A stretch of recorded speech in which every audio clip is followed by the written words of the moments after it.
చింతపండు ఎట్లా వెళ్ళిపోయింది, ఆ రేట్లకు సంబంధించినటువంటి దాని మీద బేస్కెళ్ళి అనేటువంటి ముచ్చట అడుగుతున్నటువంటి పరిస్థితి మనం చూస్తున్నాం. ఇంకోటి ఏంటంటే అన్ని రేట్లు పెరిగిపోతున్నాయి. 2005 నుంచి 2024 సంవత్సరాల వరకు సేమ్ అట్టే ఉన్నదంటే మనం అసలు సమాజంలో మన మనుషుల బాగా లేకపోతే నాగేశ్వర మాటకు అందరూ కూడా నాగేశ్వర మాటకు బాహుబలి సినిమాల కట్టపని ఉంటుంది, ఇట్లా జీవుదురు అంటున్నామా లేకపోతే బాహుబలి కత్తులు అవుతారనేటువంటిది మీరు ఆలోచన చేసుకోవాల్సిన రోజు వచ్చిన విషయాన్ని కూడా మీకు అందరూ కూడా మరొకసారి తెలియజేసుకుంటా. ఎందుకు చెప్తున్నానంటే మనం చనిపోతే కాల్చేటువంటి కట్టెల రేటు పెరిగిపోయింది, కానీ సమగ్ర శిక్ష అభియాన్ ఉద్యోగస్తుల యొక్క జీతాలు పెరగలేమంటే మనం ఒకసారి ప్రోత్సాహాలని చెప్పేసి కూడా మీకు అందరూ కూడా నేను మనస్ఫూర్తిగా తెలియజేస్తున్నా. ఈ సమగ్ర శిక్ష అభియాన్ సంబంధించినటువంటి మా దత్తన్న, వీళ్ళకి సంబంధించినటువంటి కార్యవర్గ సభ్యులు అందరూ కూడా ఇంతమంది అమ్మన్నారు, ఇంతమంది అన్నన్నారు. మిమ్మల్ని చూస్తుంటే నాకు చాలా బాధ వేస్తుంది. ఏంటంటే మీరు చేసేటువంటి యజ్ఞం ఇది ఒక పవిత్రమైన యజ్ఞం. ఇప్పుడు మేము నిజంగా చెప్తున్నాడు, ఇంతమంది మధురన్న చాలా అద్భుతంగా చెప్పిండు. టెంట్ ఒకవేళ తీసి మీకు అవి చల్లబోని మాటలు చెప్పి బట్టవాడి ముచ్చట్లు చెప్పి ఏదో సంతోషపరిచి అది వచ్చి ఇది వచ్చి దయచేసి సంతోషపడడానికి మీ జీవితంలో మళ్ళా టెంట్ వేసుకునేటువంటి అవకాశం లేదు. కనుక ఇదే చివరిది కావాలి. ఈ టెంట్ నాగేశ్వర మట్టుకు మీకు భవిష్యత్తుకు ఒక అద్భుతమైనటువంటి భరోసా కావాలనేటువంటి దాని మీద మీరు తోచాచుకోవాలని చెప్పేసి కూడా మీకు అందరూ కూడా మనస్ఫూర్తి చేసుకుంటాం. 17 రోజులు చేసినట్టే మామూలు కాదు.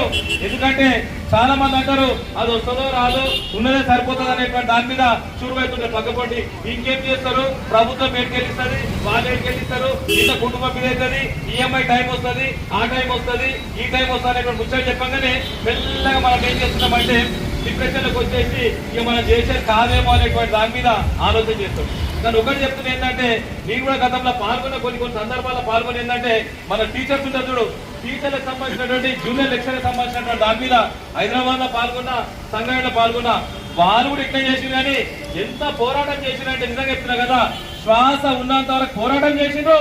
మొన్న వాళ్ళకి రెగ్యులర్ అయితే కనుక ఒకరికి అయిన తర్వాత మీకు కూడా అయితే అనేటువంటి నమ్మకంతో మీరు చేసుకునేటువంటి ప్రయత్నం చేయాలి. కానీ ఎవరైతే వాళ్ళు వీళ్ళు వచ్చి చూచూ ఆ చూచూ ఈ చూచూ అంటారు కదా, ఆ చూచూ ఈ చూచూ ఏం లేదు, వాళ్ళకు ఒక బోన్ తీసుకొచ్చి మంత్రం వేసి వాళ్ళు అల్ల పెట్టేటువంటి ప్రయత్నం చేయాలని చెప్పేసి కూడా మీకు అందరూ కూడా తెలియజేసుకునే విషయాన్ని కూడా మరొకసారి తెలియజేసుకుంటాం. మీరు అడిగేది ఏ గొప్పమ్మ కోరికలు కాదు, సామాన్యమైనటువంటి కోరికలు అడుగుతున్నారు కనుక దాని మీద కూడా నాకైతే సంపూర్ణమైన నమ్మకం ఉన్నది.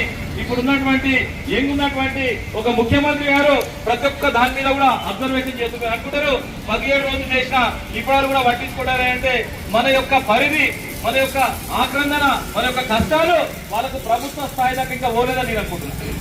మనం ఏమనుకుంటాము, సంఘటన పబ్లిక్ చూస్తున్నారు, చాలా మంది నాటువంటి వ్యక్తులు చూస్తున్నారు తప్ప కానీ ప్రభుత్వంలో ఉన్నటువంటి తారాస్థాయి కోణం మీ యొక్క ఉద్యమం అనేటువంటిది ఏంటంటే తారాస్థాయి కోణం. ఇక్కడ ఉన్నటువంటి అమ్మ చూడండి, మీరు ఒక రోజు మీ కుటుంబ సభ్యులతో అందరూ కలిసి కూర్చోండి, పిల్లలతో మాట్లాడించేటువంటి ప్రయత్నం చేయండి. వాళ్ళ యొక్క బాధలు, వాళ్ళ యొక్క కష్టాలు, వాళ్ళ చదువు విషయంలో కానీ, వాళ్ళ ఎదుగుదల విషయంలో కానీ, కిరాయిలు కూడా చూడండి. మనం ఎంత రేట్లు పెరిగిపోయినా, కిరాయిలు తీసుకున్నా, మనం వేసుకునే బట్టలు తీసుకున్నా, ఏం తీసుకున్నా ఎట్లా పెరిగిపోయింది, మన జీతాలు ఆండవులైనటువంటి దాని మీద కూడా మీరు ఖచ్చితంగా పిల్లలందరినీ కూడా తీసుకొచ్చి మీరు ఇక్కడ నుంచి అక్కడ దాకా మీరు అక్కడి నుంచి ఇక్కడనే ఉన్నా నేను మీరందరూ కూడా ప్లే కార్డ్స్ పెట్టుకొని కూడా చాలా అద్భుతంగా విన్యాసం చేసిరు. ఆ రోజు నాకు స్పందన కనిపించింది ఏంటంటే, అమ్మో ఈ టెంట్ మామూలు టెంట్ కాదు, 17 రోజుల టెంట్ కాదు, 19 సంవత్సరాల దీక్షకు 19వ రోజైనా సరే మీకు ఖచ్చితంగా ఒక పిలిపోతున్నటువంటిది అయితే నాకు నమ్మకం ఉందనేటువంటి విషయాన్ని కూడా మీకు మరొకసారి తెలియజేసుకునే విషయాన్ని కూడా మరొకసారి తెలియజేసుకుంటాం. ఎందుకు చెప్తున్నానంటే 19,600 మంది రాష్ట్ర స్థాయి ఉంటే 722 మంది ఈరోజు మన సంగారెడ్డి జిల్లా ఉన్నారంటే సుమారు ఇప్పటి వరకు 2005 నుంచి 2024 వరకు సుమారు 106 మంది చనిపోయారు.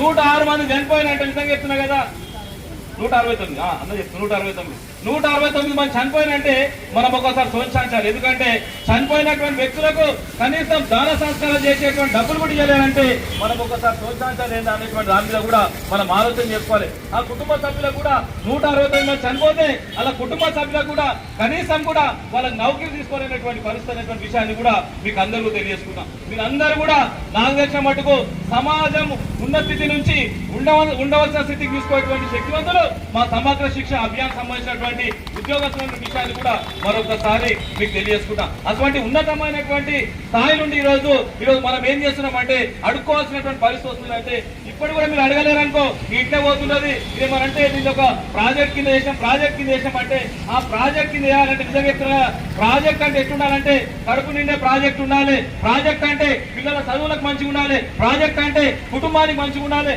కనీసం 3 పూటలు కూడా కనీసం భార్య పిల్లలతోని సంతోషంగా భోజనం చేసిన రోజు అది పైలట్ ప్రాజెక్ట్ అనేటువంటి విషయాన్ని కూడా మీకు అందరూ కూడా మరొకసారి తెలియజేసుకుంటాం. అటువంటిది కావాలనేటువంటి విషయాన్ని కూడా మీకు అందరూ కూడా తెలియజేసుకుంటారు విషయాన్ని కూడా మీకు తెలియజేసుకుంటాం. ఈ రోజు మీరు చేసేటువంటి ఈ అద్భుతమైన యజ్ఞం ఇది మామూలు యజ్ఞం కాదు. ఈరోజు రాష్ట్ర స్థాయినటువంటి అధికారులు కూడా చలనం రావాలి. చలనం వచ్చిన రోజు ఖచ్చితంగా మీరు అనుకున్నటువంటి ఫలితాలు వచ్చేటువంటి అవకాశం వస్తారనే విషయాన్ని కూడా మరొకసారి తెలియజేసుకుంటాం. ఇక చాలా మంది ఇక టెంటేషన్ గా షురు అవుతుంది. ఇక 17 రోజులు కాగానే కొందరికి కుట షురు అవుతుంది. ఇక కుట షురు అవుతుంది. దీన్ని ఎట్లా టెంట్ మీకేయాలి, ఈ కట్టెను ఎట్లా గుంజాలి, మా దత్తాన్ని ఎట్లా గుంజాలి, మా మత్స్యంరావుని ఎట్లా గుంజాలి, వాళ్ళని ఎట్లా గుంజాలి, వీళ్ళని ఎట్లా గుంజాలనేటువంటి ప్రక్రియ షురు చేసిన ఆల్రెడీ వాళ్ళు వీళ్ళు ఆడ కొందరు మోపోయినరు.